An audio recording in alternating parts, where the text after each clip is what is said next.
Hang on, I gotta wait till it registers on Instagram.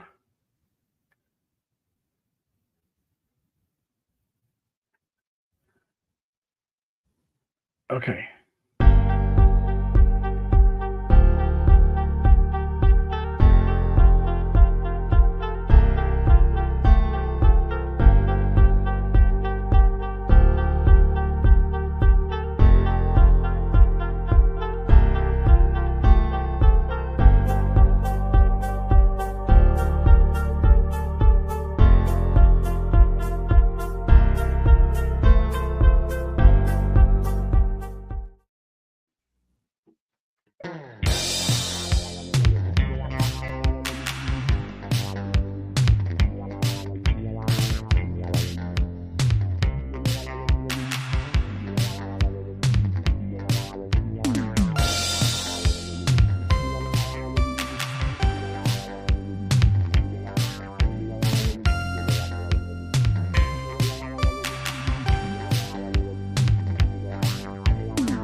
Friends, Romans, countrymen, digital nomads from all over. My ass is about to be taken over Egypt. This is episode 86. 86 is a number that is traditionally referred to when you're canceling something. And even though Big Sexy and I are both about to get on international flights, we will be back, I promise you. In fact, we've already recorded episode 87, so it ain't ending here. Here's Big Sexy. Good morning, good afternoon, good evening, whenever this is hitting your ear holes. I hope that it is good. Yeah, man, the gear up towards travel is, we're in the, what I call the about to leave the country panic zone, right? Oh, you panic. Yeah, the panic zone. I'm okay with it. Like, I tend to travel very calmly and collectively. However, this is the part where I start going, okay, do I have everything? What do we need? A mix between, going through, okay, I definitely want to take this. We had to pre-pack because we have to weigh the bags to make sure that we're under the weight allotment. At last check, I was 7 kilograms over. So then I had to go back in and it starts okay, well, I don't need this bag. I don't need this. I don't need this. Oh, I would love to have these shirts, but I don't need all these shirts. So, is there 7 kilograms that's not my PlayStation? Yeah, right. Because the PlayStation is the count, and that is going. It's funny because I initially weighed the bag using my PlayStation 3, which is considerably heavier than my PlayStation 4. Cause I had the 4 Slim. Also, I realized for the PlayStation 3, I also had like heavier cables. I had 4 controllers, and all the cables for them. And I went, wait a minute, my PlayStation 4 just has one controller. So okay. And what I was trying to avoid was disconnecting it all Yeah. and put it in the suitcase to weigh it. I said, fuck it, let me just do it. And that way I'll know. So that's that. And there is. So right now I got it down to, I think I might be at moment maybe 1 to 2 kilograms over, but that does a lot for, if necessary, moving things into the wife suitcases and carry on, because I don't think she will might be considerably under as well. The heavy thing is actually our mahjong sets. Yeah. We now have 2 mahjong sets that we're taking over, and one is 3 kilograms and one is 4 kilograms. I mean, technically, if we let the mahjong, that's 7 kilograms right there, but we're not doing that. We're taking at least one, maybe two. Although right now we actually have 8 different mahjong sets, but 6 of them are cards. Like, this is a deck of mahjong cards. Okay. For the listeners, I am holding up a small box with a little Chinese figurine on it, or figure on it, holding up the green dragon card.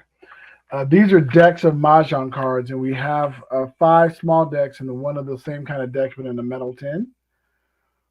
That my wife found online shopping, and these make great, either gifts or we can sell them when we're out there for like $5 or whatever to people who want to play mahjong. So I have that available as well. And you're leaving in a week. Literally 1 week. And Today, as you're of this recording, this time next week, I will be in Malaga. Actually, this time next week, I'll still be in the air, but we'll be landing in Malaga that night. I'll definitely be in Europe because we would have been in France. We'll This is a probably be in France. fantastic illustration of how very different two people can be on the same approach. I am wheels up 26 hours. I have not packed my bag yet. Yeah, but you And also I'm only have the concerned. ability. You also have the ability, in case your bag is overweight, to just say, "I can pay the extra." Right. Right. We don't have that ability. We're on a super tight I budget. also bought the first class flight, so they're also not going to fuck with me when my bag's overweight. Exactly. But that being said, I'm 26 hours to wheels up, and my only concern at this point is, am I going to remember less than 1 hour from right now to walk out of my office with the PodTrack device that I'm currently talking through right now, Right.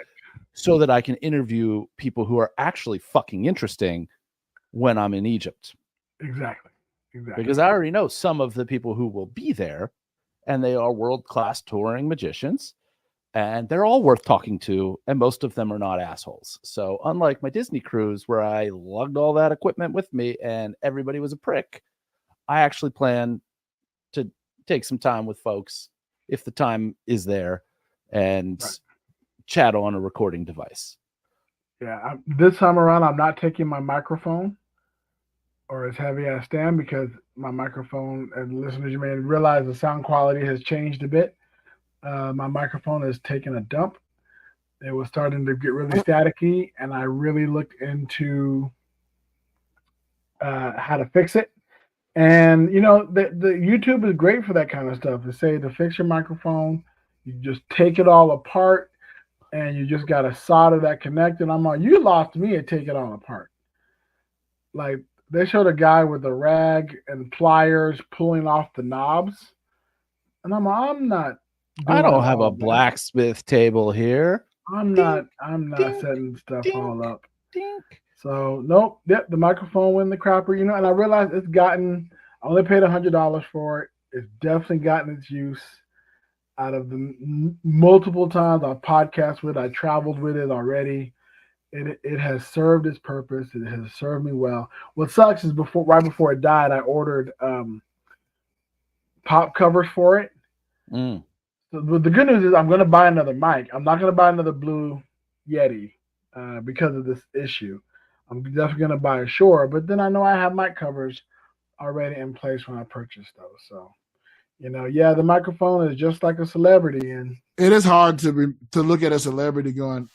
Imagine the celebrity just, on the toilet taking a massive dump. so my mic did. Mike took a mess. I was wondering about that disconnected non sequitur, but hey, Well, sometimes you got to have some kind of disconnected non sequiturs in order to play a funny drop. That's true. That is true. Yeah. What are you looking forward to most about getting to Egypt? I mean, it's just a new experience, and one of the things that I realized a couple of years ago is that even though I've kind of moved on from doing and performing any sort of magic on a day-to-day basis since getting linked up with hypnosis, is that it still brings me such joy. And it's such, those groups of people are always so positive and rewarding, and just being in that group atmosphere, obviously seeing all the stuff that we're going to see. I mean, the itinerary is ridiculous. We're the fact that we as a group are chartering this riverboat cruise that is just going to be us on it. Awesome stuff. And it's going to be a group of people, some of which I will already know because of the Utah retreats or other places that I've run into them. And there'll be some new faces. So all of that stuff is pretty cool. And I'm not going to lie, 4 days in London on the tail end of this, also pretty appealing. And we got tickets to see Hamilton on the West End. Oh man, that's amazing. Pretty much the only I'm really jealous. actual. What's that? I said, now I'm really jealous. Yeah, we wanted to see one show, and she asked about that. The wife did, so I was like, "Sounds good enough for me." I'm not super like, "Oh, I got to see this" or "I got to see that." Hamilton is obviously super popular worldwide. I mean, there was a time where you couldn't even get tickets on Broadway. So party on. We're there. We're about it. And really, just I as stacked as the itinerary for Egypt is, I'm really looking forward to the free flow element of, other than having the tickets to Hamilton, no itinerary whatsoever, and just kind of free range exploring and seeing what's up, and just checking out London for 4 days. And that's really the long and short of it there. And That'll be awesome. Yeah, my sincere hope, and I'm bringing my iPad with me exclusively for this purpose, is that I get wrangled into, and I don't know, but I don't actually know if there will be time for this for me to do a hypnosis show on the cruise ship. I will certainly be ready for it if that is something that comes up. If it doesn't, it's not that big of a deal, but because I know that they have, a preset itinerary, so adding something in is not necessarily in the cards. But at the same time, when you find out that, hey, this is here, we could do that. But then again, it's a group full of fucking performers, so everybody right, an interesting and cool performance. Yeah, the phrase So, "this is here" applies to a lot of people about a lot of things. exactly. So and obviously they've got a real, the whole purpose of this, for anybody who doesn't know, and I'm sure that I have talked about this on here, but a handful of years ago, I think 3, maybe 4 years ago, I only learned about this 2 years ago myself. Vanishing Inc., who's one of the big magic retailers, one of the major online magic stores, and they also have a brick and mortar location at Disneyland. Shout out to Wayne Giovinazzi. Yes, who actually should right now be headed over to Jacob's house. Oh, is it that time? I don't know. I have no idea the time, but I'm just assuming because it was around this time, I think last time when we went, or close to it, for the whiskey barbecue that he won tickets to from our podcast. Woo! Yeah, shout out to Wayne, as you were about to say. Yes. So he's got his comic book. For anybody who doesn't know, the comic that he did that is in the deluxe edition of Piff's book from Vanishing Inc. is actually in like one of those little glass showcases in Disneyland, which is super exciting. He was in Disneyland. They went to LA for some time and went to Disneyland for a couple days before getting to Vegas. I hate that they were so close, and really made me wish that I had my car, because I definitely would have drove out to Orange County to hang out with them if possible. But it sucks they were so close and yet so far. I mean, they might as well still been in Australia. Just the energy that they were nearby, was pleasant. So yeah, they decided to turn this concept, Vanishing did, to turn this concept of the magic convention on its head. So when you go to a magic convention, it's just a big nerd fest, all right? And it's, a bunch of sessions all day for multiple days. And a lot of times it's not the kind of place to bring a significant other to, at least not such that they're going to be super happy about it. Right. The good thing is a lot of magic conventions and hypnosis conventions, for that matter, happen in Las Vegas, which is a city with a ton of shit going on. But, obviously whoever you're bringing with you needs to be comfortable independently rolling out and finding stuff to do while you're locked down in your around with magician. Yeah. So the purpose of the retreats, which they do 2 a year, one of them is U.S. domestic, one of them is international, at least international from the perspective of the U.S.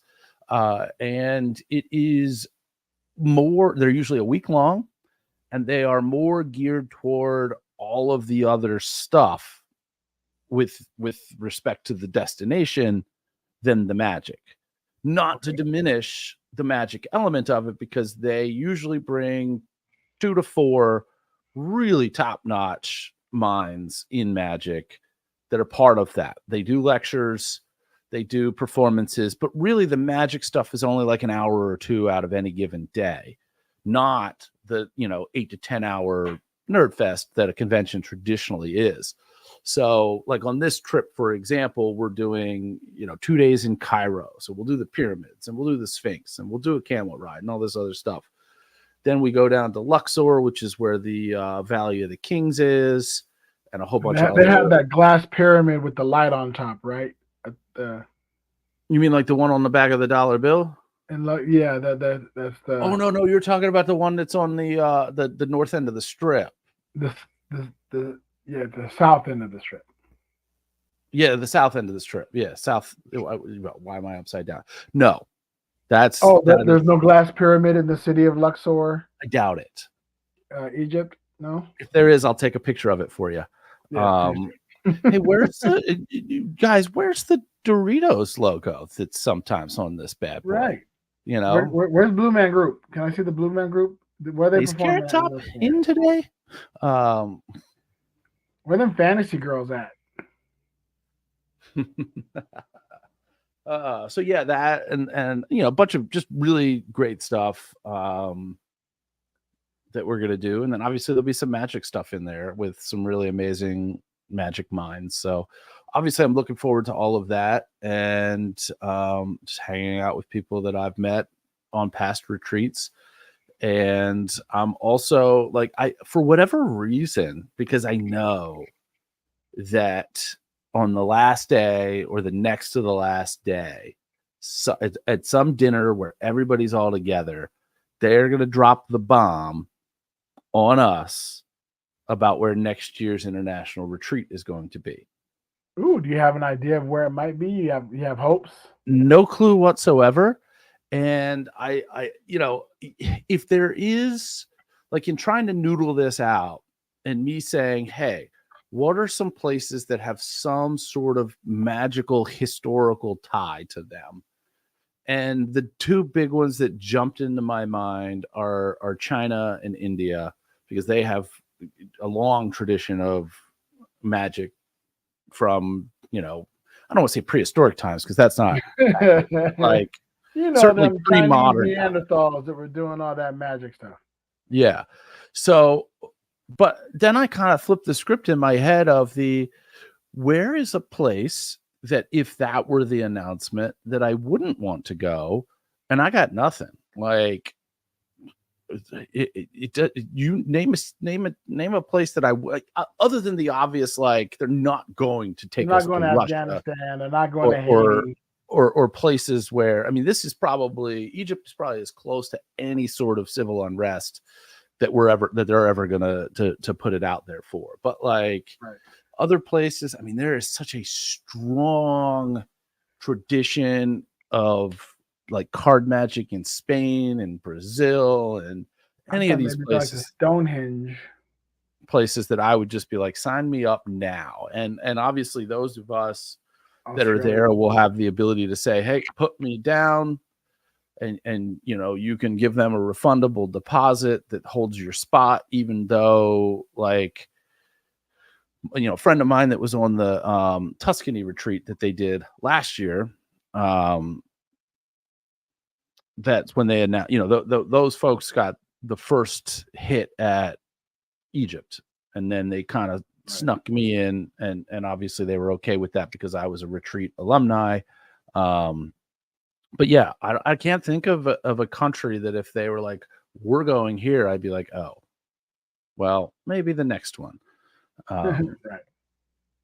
but yeah, so it's cool. It's exciting. I'm looking forward to it. That's awesome. Yeah. Yeah, So I since can't we're wait to kind of have. Oh yeah. talking about performance stuff, I Uh-huh. need to take an opportunity, a call to action, so to speak. All right. Oh And I yeah. know that independently, I have reached out to some of our listeners already. Shout out to our Uh, listeners. the end of September, early October is the 10th annual Charm City Fringe Festival. Charm City is a nickname for Baltimore. So it is, I believe that the events run Thursday, Friday, Saturday, Sunday. So it's like 2 consecutive weekends. They are currently accepting submissions. So if you've got anything, whether it be theater, music, some sort of like spoken word art, improv show, whatever it might be that you think would fit the bill for a fringe festival, I am taking it upon myself to help them recruit because they don't have a whole lot of submissions, at least from what When is I. it again? It is the let me get the official dates, but it's the end of September this year, early October. It is the. Where are the actual dates? I know I've seen them before. Yeah, we should be back, but that might be right around the time that we're getting ready to head back to Spain. September 26th through October 6th. Is there a And like I cost said, to enter? the cost to enter is, we are out of the early bird zone, $55. And the applications end May 31st. And the way that it works, you go to charmcityfringe.com, hit festival application, it'll bring it up. It is a Google form that you fill out. And then when you get near the end of that form, there's going to be something that you click that's going to give you access to a shared Google Drive folder for which you upload all of your media stuff, which is how I am putting it together, that they only have like 7 submissions because I can see the dates when people have submitted stuff into that folder. And there are only from 2024 7 submissions, one of which is mine, one of which is Bernardo, who's the first half of my Between Two Minds show, the other which is Scoop Jesus. So like I said, I have actively been recruiting from some of our members. I obviously he's got other things that he's thinking about right now, but I let Mr. Donnelly know that perhaps the Noodler should come to Baltimore and try to do some fringe shows. And this is really like, I don't know why they don't have more submissions, because I would think that this type of thing to be more competitive. But if you've got some Maybe art people are last minute that you want to share with the world, please, let's go. I would Oh, that love sucks. to have a group of like-minded people, digital nomads, or whatever you consider yourselves to be there sharing these stages and these venues with me. Yeah, Because I would love to go and potentially submit. Maybe I have to see. So May 31st is the deadline. correct. That'll give me some time to look at it because I do have a couple of shows that I want to put out. I do have a poetry piece that I was looking at putting together for Stacy Stardust. Mm-hmm. But I realized we weren't going to be out there on the first Sunday, so I still have the show aspect in mind. I need to fine tune it or whatever, and then I also have the first act of Reservate This, a call center musical, Right. that I'm putting together for Spin Cycle Theater in France.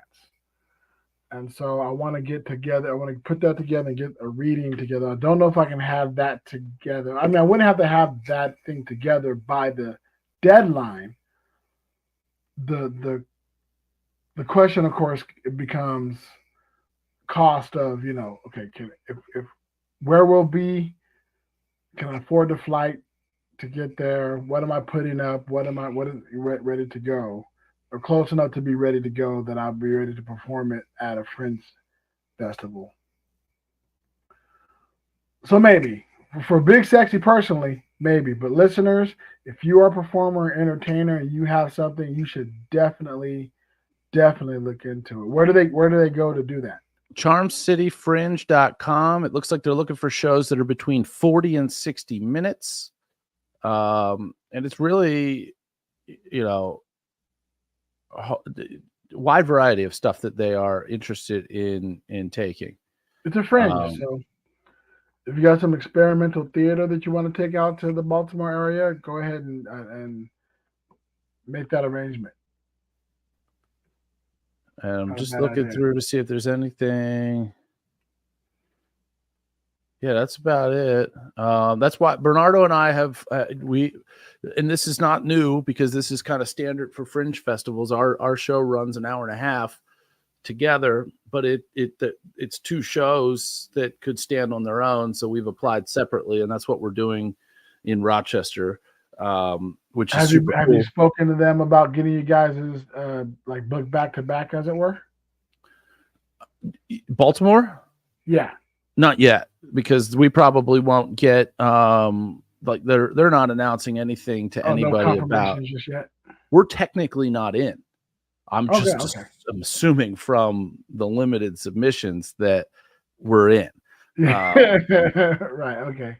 So yes, what I am doing here in promoting other people to apply maybe works against me, but I'm not super worried about it. I want to see these types of things succeed, and so if that ends up meaning that I get pushed out because somebody else that had something that they thought was more interesting got pushed in, by all means, it just makes the whole concept of the festival stronger for future years. So as far as I'm concerned, party on. Right. Yeah, we speaking of performance, I finally started the discussions about improv in Spain and getting people ready for our return to perform and do workshops while I'm there. Again, I have to make sure that I'm not stepping on anybody's toes, but I am going to be putting on the other shoe so that people who want to get a little bit more out of their improv can come to my class. And of course, all my classes are going to be in English because that's all I speak. I can speak some basic Spanish that I've been learning. Thank you, Duolingo. Realize I'm on a 200+ day streak, which I'm happy about. Like I'm really, oh wow, I've made sure to do at least 5 minutes every day because that's about how long it can take me to do one lesson.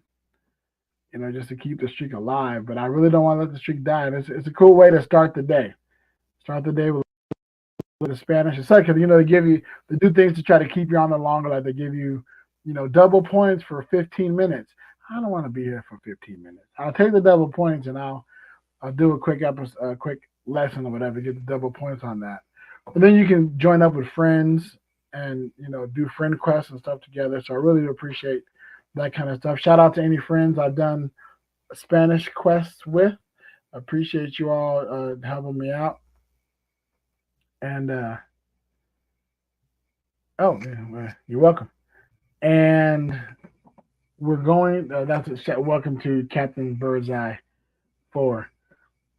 And I'm hoping to keep that streak alive when I get to Spain. It's a great way to practice. And then I'm going to try to start putting it into actual practice. What I've been working on doing is trying to get my brain to connect certain phrases to always say it in Spanish. Right? So, no lo sé is I don't know. No lo sé. And so I want to be in a situation. And I don't know is a phrase I may say quite often. Because I don't know. So, no lo sé. No lo sé. I don't know. No lo sé. No lo sé. No lo sé. No lo sé. Right? Kind of gear it in the brain. So then anytime somebody asks me a question that I don't know the answer to, instead of saying I don't know, I say no lo sé. I've already gotten in the use of the habit of saying gracias and hola Oh, de nada. and all those pleasantries. Lo siento, there are every now and then it'll teach me a phrase, and I'm going, okay, that's a phrase I can actually use. I don't need to say that my brother likes to go running on the beach, though I know how to say my brother likes to go running on the beach. Mi hermano le gusta correr en la playa. My brother likes to go run on the beach. But I don't have a need for say that. Well, I will have to say I don't know. I do have to say thank you. I do not have to say donde está la playa. Where's the beach? That's the important question. But I learned that before I even got on. Before I even had this. That was the first phrase that I worked on learning. Donde está la playa? Because donde está el baño? El baño. Donde está el baño is probably the most important sentence that I know in Spanish. And that's where's the bathroom. Because if I can find the bathroom, I'm okay with everything else. Yeah. So I'm really looking back to getting back to a place where I have to practice my Spanish regularly. Yeah, let's do a show in Spain. Agreed. Yes, absolutely. We could kind of do it like the way I've figured out that like the format of my show, the 2-act show. Mm-hmm. And please, I am not saying this to insinuate that I am looking to cut my stage partner out, because I'm not. But the ability for us to say, hey, we're going to do an improv show and then an intermission and then my hypnosis show, or a magic show and an intermission in my hypnosis show, or a couple of comedians and an intermission, whatever. Like we could slot something else in there. Yeah. If the travel of bringing Bernardo over doesn't make any sort of sense. And let's cut it up, man. Let's try to put something together. Especially, I mean, my schedule's kind of stacked, but we'll figure it out once you get there. After I get back, especially from my Oregon stuff, I feel like there's going to be a lot of leveling up for me in that week that I'm out in Oregon that is going to make me more comfortable doing a show in a strange land, so Right. to speak. We're not Oregon is definitely a strange land. That's a different kind of strange, though. Yeah. Yeah, and I think Popsicle plans to be out there for at least one of those shows. He's asked me about particulars, and I said, boom, we're here to the dates. Here's the location. I don't know times. But it's kind of one of those, you're not buying a separate ticket. You just have to come to that county fair. And then obviously as we get closer to it, I'll be able to say, hey, I'm going to be on at 4:00 today or noon or whatever it is. I don't know. Yeah. And by then I will be in talks and much better and closely knit with the improv community within Malaga. Shout out to all those guys. Although they seem to have, some of the factions seem to have split as well. One guy wants to do all the shows and everything in English. Another guy wants to do the classes in Spanish and English. And it seems to be a little bit of divide. I also noticed that they tend to have their workshops on the same day, which, okay, all right, I see what you're doing there.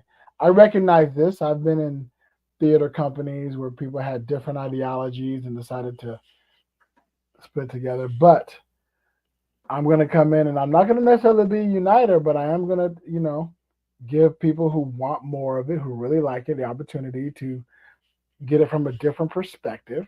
Because I do come from a different school of improv that I noticed they both come from. Each of them are a little bit different. One is a lot closer to myself than the other. But I do plan on holding workshops. And I definitely want to do the workshops where I do improv for performers and also improv skills for non-performers.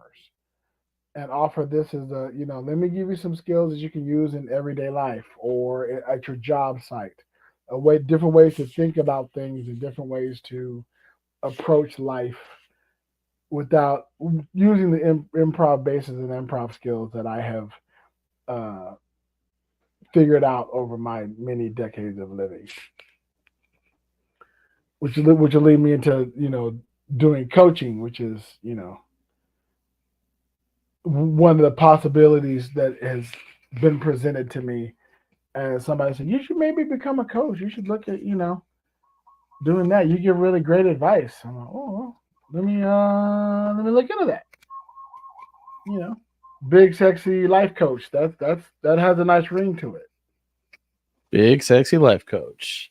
You know, who's your coach? Big sexy. What? Yeah, girl. You heard it right. Yeah. Big sexy's my coach.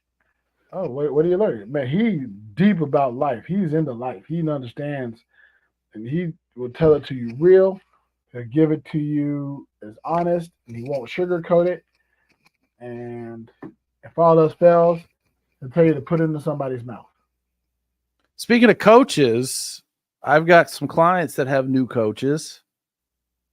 Yes, you do. The NFL draft. Let's get into it. Let's chop it up. The NFL draft. For those who don't know, the NFL draft happened recently. It did. My co-host is an NFL agent who is doing a hypnosis show on the third day of the draft. And were you hypnotizing the other teams? So you should incorporate that into your agent work. Like, I can get you on a team. I just need to sit down with the head coach. That's right. That's right. Yeah. Maybe one day. I mean, I would love to be able to do a show for a team. That'd be great. Yeah. So as we've talked about on an episode that I know that we banked and we're sitting on for a while, but I know has been released. Underwear Olympics. Yeah, the Underwear Olympics 2-3 weeks ago. If you haven't listened to that, check it out. So when you listen to that episode, you'll understand the gaps in my knowledge. When I describe what happens. So what happens is this: there's 7 rounds of the NFL draft, and then there's this unwritten, untelevised, quote unquote, 8th round, where anybody who doesn't get drafted potentially gets signed by teams, because where they stand right now, every team is somewhere around a roster size of 90 players. By the time the season actually starts, the regular season, they'll be down to 53 and then what's called a practice squad. So it's kind of some extra players that aren't on the main roster. And this may be the year that the roster moves up to 55. I know it's either this year or next year, and I'm quite frankly, I don't know off the top of my head. But the roster is slightly expanding. So they end up signing all these players that are undrafted. Every team, it's a different amount based on their roster size. This is the first year that I have been in this business where every single player that I have represented in the draft had a contract with a team or an invitation to what's called their rookie mini camp. And so that's great. Everybody's associated with a team. I'm not going to go through and name names of everybody that I represent and what teams that they're a part of, but I will give some highlights that are relevant. Here we've got you're a Raiders fan. Yes, I know that we've got some Vegas-based listeners. So we've got a wide receiver who will be playing for the Las Vegas Raiders by the name of Jeff Foreman. That's awesome. Shout out to Jeff Foreman. I believe he's wearing number 80. Let's see. I already had another player there, another wide receiver named Christian Wilkerson. He was actually from the from like the 2020 draft. Right. So he's been in the league for 4 years, bounced around with a couple different teams. You're the agent. You need to make them listen to the podcast. Yeah. Absolutely not. Because you remember the Underwear Olympics episode. Oh, right. And this one as well. Not really great No.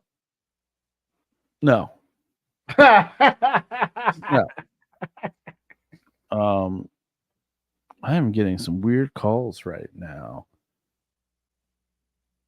Why would somebody from Louisiana be calling me? I've always wanted to do this. You're live and on the air.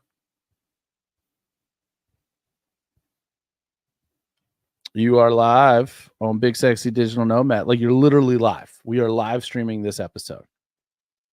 And I know you're a scam call and you haven't even clicked in yet. I put you on speaker. Really? All right. Goodbye. One of these days we're gonna get one where there's actually a live ass person on the other end. Well, speaking of phone calls, really briefly, I heard that you spoke with our friend Smitty Scoop. I did. And apparently he gave me a call today. We both did the survey that he was doing for Scoop Fest. And apparently, up until question number 7, you and I answered exactly the same. So that's co-host for you. There you go. Yeah. We're not all different in all ways, just when it comes to luggage and freaking out about packing. I think the question that we differed on, and I won't give the answer because we're live right now, but one of the questions was, who would make a better lover? Okay. And I think we differed on our answers. And again, because we're live right now, I won't give the answers. But listeners, if you wonder who we each said, listen to a future episode of us, and we'll discuss it in a future episode after Scoop Fest. After the actual, because what Smitty is putting together is a Family Feud style Scooperty. So he is asking a whole bunch of scoops the same 10 questions, of which all of the answers are either Matt, Paul, or Jacob. Right. So then it's who would be this? Who would be that? Who is this? Whatever. And then they're polling, basically the answer, I would imagine, is the number one answer. Probably the most. Who did more scoops say X? Blah, type blah, of thing. Blah, right. So I don't feel like that's much of a spoiler for us to explain it here, because a lot of times on their show they gloss over the explanation. So you get it here without spoiling anything, because of course we don't know what anybody who else was even, he's probably just being like, you're a scoop, come here, sit with me, answer these 10 questions. Right, exactly. Because literally I was on the phone with him 6 minutes maybe, and 2 of that was talking about, hey, do you have his number? Is he in a place where he can receive a call? And I'm like, here you go. Which surprised me that he didn't have my number. But then again, I don't know why he would. It's not like I publicize it everywhere. Yeah. But listeners, if you want to contact me directly, reach out. I'll give you my number. I don't care. I'm not famous enough yet to care if people have my number. Anyway, we're saying that you have agents, or you have clients that were successfully drafted. What about the client who did the running with the 4th fastest? Oh, the tight end, Tampa Bay. How about this? I'm going to give a rundown of teams who have players on, and I'm just going to keep it surface level. And if you happen to care or are a fan of one of those teams and want details, hit me up. I'm not giving less information here to be dodgy. I'm just trying to kind of assess what I think our listeners give a shit about. So if I'm wrong and you care more, hit me up. Then we'll expand upon this. Given the lack of response and follow-up questions from the Underwear Olympics episode, I think I'm in the lane here. Let's see. I'm going to try to do this geographically northeast and work my way through. Well, there's a offensive lineman for Baltimore, Tampa Bay,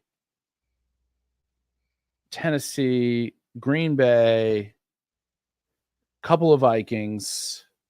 We already mentioned the Raiders, Denver, Seattle. We got a running back in Seattle. That's going to be that's a good slot for him.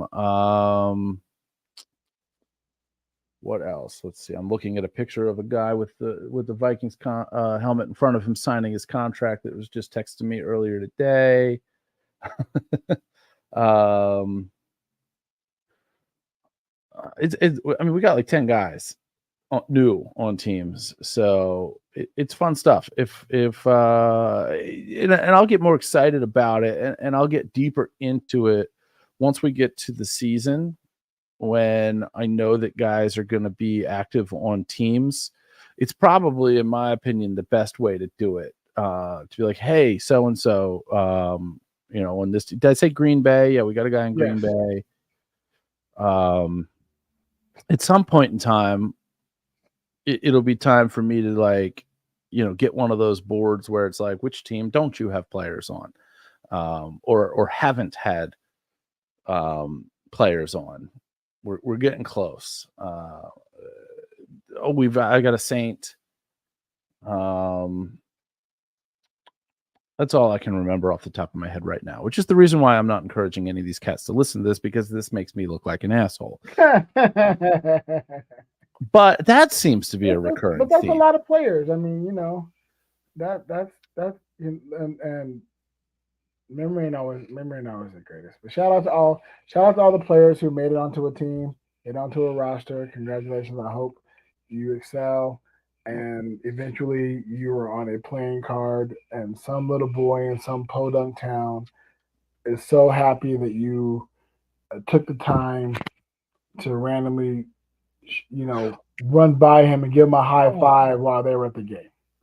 You know what I need to do live on the air that I said I would do in the future, or in the past future? I got to buy my Star Spangled Banner? No, my eSIM for when I go.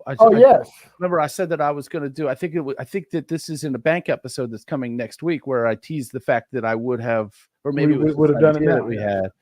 So I got this app. This is what you got to do apparently when you're traveling internationally and you want actual data and potentially cell service. There's an app called Airalo, AIRALO. Thanks to Beer and a Backpack for turning me on to this, which this is the way to do it. This is where you buy eSIMs that allow you to actually use things like WhatsApp when you're in the other country. Let's see.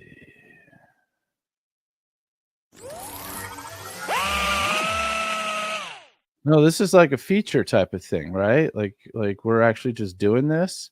Yeah. All right. So yes, I think I need to do a global one, because I'm going to be both in Egypt and in England. And I waited until now because they're for a period of time. So this one here is good for 15 days. And the 9th, it'll be done on the 14th. No, I'm sorry, the 24th. And I return on the 22nd. So this one is good. So I'm on Airalo. It's going to give me 2 gigabytes of data. And I guess if I go over that, I can get more. I have no concept of how much data I use. Right. You can look at your phone and it'll tell you, it can give you, your phone has analytics like that. It'll give you how much data you use. Man, that sounds like a lot of work. It is a lot of work. Well, or you just not care about it. I don't think you. I doubt if you use 2 gig. You're not like me. You're not. I don't know if you're like me or not. You're not on your phone all the time, are you? No, not really. And my intent is to be on it even less when I'm on this. So yeah, that sounds good. No, that's the wrong app as I'm flipping back through here. All right, so I'm going to do the international 15 days. It's going to give me 2 gigabytes. It's only $17 US. And let me just make sure that there are 124 countries, but let me just make sure that Egypt is on that list. And I'm probably looking at G for Great Britain, right? No. E for England. Or U for United Kingdom. It's probably United Kingdom. Scrolling down. United Kingdom. Perfect. Buy now. Okay, so they have available top-up packages, I guess, if I needed to add more. So I'm going to buy that. Smart. And I guess I have to create a login. Yeah, Oh, that no. usually tends to be the situation as you finalize your purchase. I'm going to log in using my Apple ID. And I'm going to pay. Using Apple Pay. Mm-hmm. Do you like the iPhone? Are you a fan? I have bounced back and forth, or I had bounced back and forth years ago, but I want to say that the last time that I switched back to the iPhone might have been 8 years ago, and I haven't looked back since. I can't do it. My mother has an iPhone on our plan, and we both have, me and the wife have Samsungs. I hate the iPhone. I hate it. I'm sure maybe if I had it from the beginning and I was used to its functionality, I'd be okay with it. I cannot stand it. So that's it. I guess I'm good to go. eSIM purchase. Dun, dun, dun, eSIM dun, dun, dun. purchase. It is not obviously in effect yet. I'll do that somewhere, probably in London when I'm at my layover or whatever. And I will certainly follow up in the future with whether that was very easy to acquire. Let's put it that way. And we'll see if it is as easy to use. Now, my assumption is you said you fly out in almost 25 hours now. Correct. Yeah. Do you have a layover before you get to Egypt? Yeah, in London. Oh, so your way out there, you have a layover in London. Correct. And then you would have the exact same layover coming back, but you've extended that. So we bumped it for 4 days. Yes. Right. That's exciting. So how long is your layover? 3 hours on the way out, on the way through. Right. And I think that when you're doing international travel, they're not allowed to schedule a layover that's less than 2. Yeah, because it takes about that long to get through customs. Yeah. So I'm going to put this number out there because I know that some people have already reached out to me about being in the UK when I'm going to be in the UK. So I'm going to give everybody, and this is public information. So if you find and add this on WhatsApp, it is the country code is +1. And then the phone number is 443-877-2800. That is it'll come up as judgmentalist. So that is, I use that for my professional bookings, and you are more than welcome to add that number on WhatsApp. That way, if you were to shoot me a message now, I'm going to get it. But also, I'm pretty sure that when I'm connected to this eSIM, I'll have access to that. I probably won't have access to the iMessage, which is, where all my stuff comes through right now. Well, unless somebody. What's that number again? It is +1, which is the country code, 443-877-2800.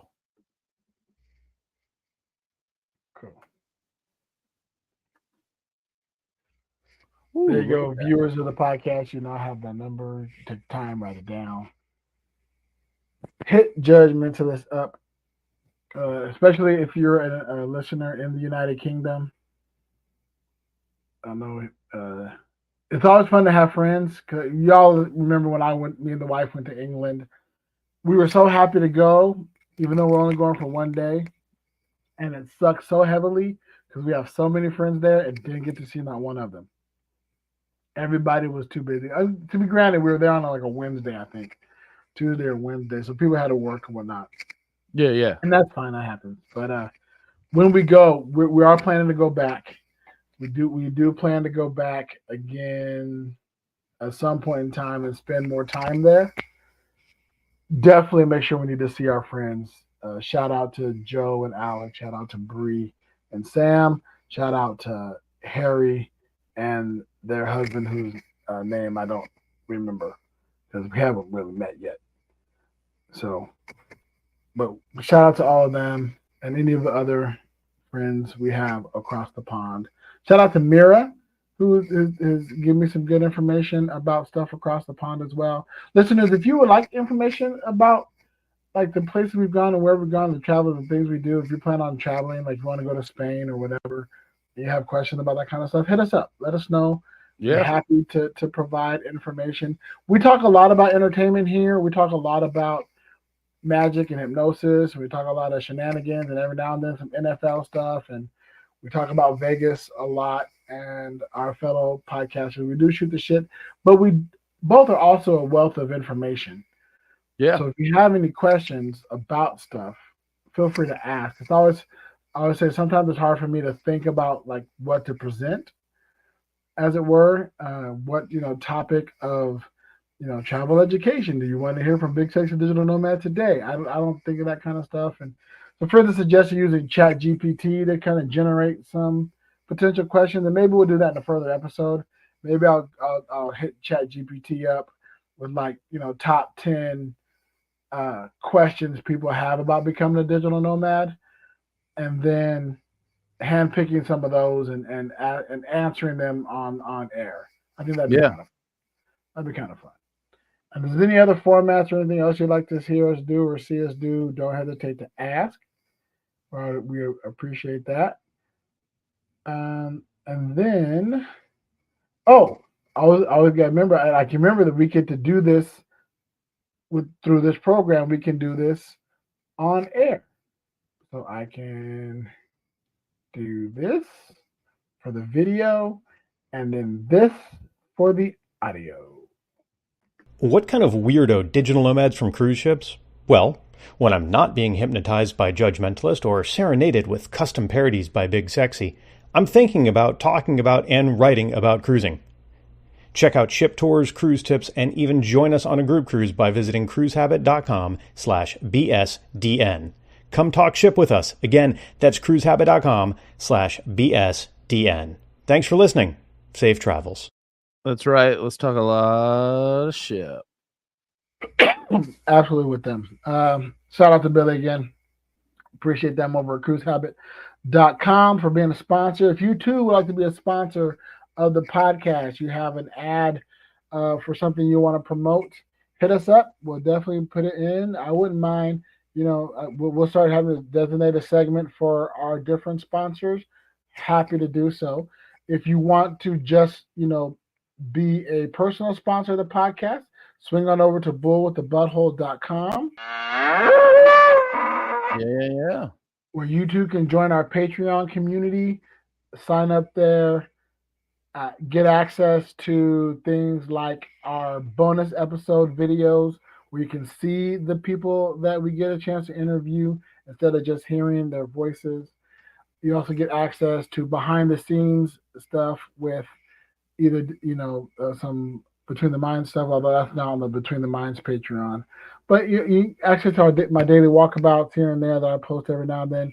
Also, we're up for suggestion if there's anything specific you want to see that you think will be of value to you that we do. Hit us up, let us know. I sincerely appreciate all feedback, all of it. It's really helpful. It helps me figure out where we're going. Garrett, we have said from the beginning, this is for you. This is a community expert. It's all community exploit. It's also, we like to hear ourselves chat. That's why we have podcasts. That's what we do. But so you can also go to our Patreon and have a say in what happens here. That's right. Yeah, and if you want to reach out directly, you can hit me up at Who is Big Sexy or at Big Sexy Nomad, and you can hit Judgmentalist up. You're still at Psychic-ish. Yeah, that's not changing. That's too good. I also we dropped my digits on here, so y'all got a direct line to get in touch with me, just hit that up on WhatsApp. Y'all got access.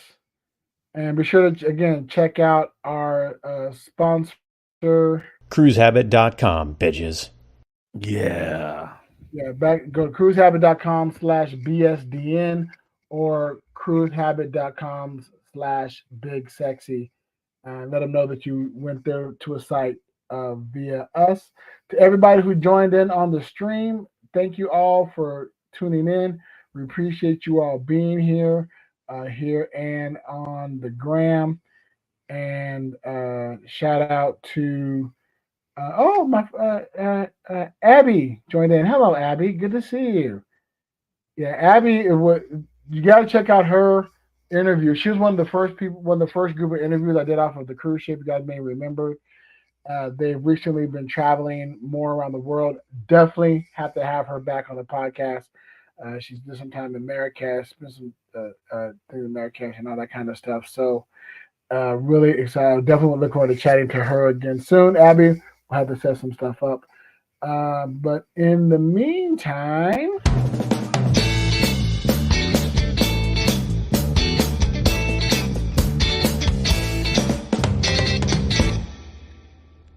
safe travels. Safe travels.